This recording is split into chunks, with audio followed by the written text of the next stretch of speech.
పార్వతీపురం మన్యం జిల్లా కొమరాడలో ఆంధ్రప్రదేశ్ వ్యవసాయ కార్మిక సంఘం ఆధ్వర్యంలో ఉపాధి హామీ కూలీల సమస్యలపై ప్రచారం నిర్వహించారు. జూనియర్ కాలేజ్ సెంటర్ సహా పలు గ్రామంలో 20వ తేదీన సచివాలయాల వద్ద జరిగే ధర్నాను విజయవంతం చేయాలని పిలుపునిచ్చారు.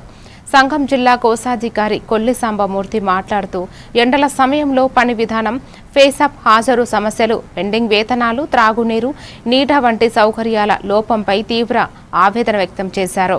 వెంటనే వేతనాలు విడుదల చేసి ఉపాధి హామీ చట్టాన్ని బలోపేతం చేయాలని డిమాండ్ చేశారు.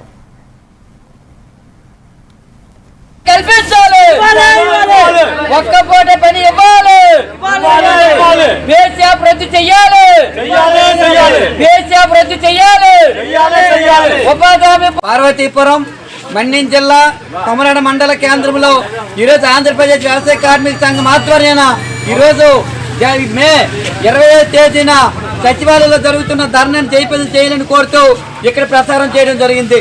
దీనికి సంబంధించి నరేంద్ర మోడీ గారు ఈరోజు మహాత్మా గాంధీ జాతీయ గ్రామీణ ఉపాధి హామీ రద్దు చేసి బీబీజీ రామ్ చట్టాన్ని తెచ్చి ఈరోజు వ్యవసాయ కూలీల ఉపాధి కూలీలతో జీవితాలు ఆడుకునే పరిస్థితి ఉంది.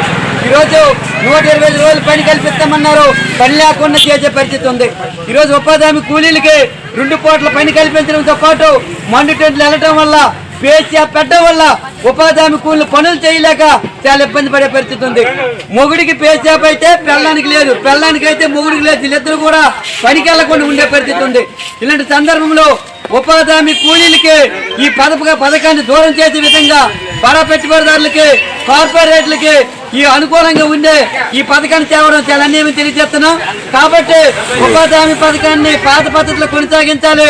సంవత్సరానికి 200 రోజులు పని కల్పించాలి, రోజుకు 600 రూపాయలు కూలీ ఇవ్వాలి, అలాగే ఒక్కపోతే పని ఇవ్వాలి, పేసీఆర్ రద్దు చేయాలి, పని చేసే చోట గుణపాము, పార, తట్ట, మంచినీళ్ళు ఇవ్వాలి.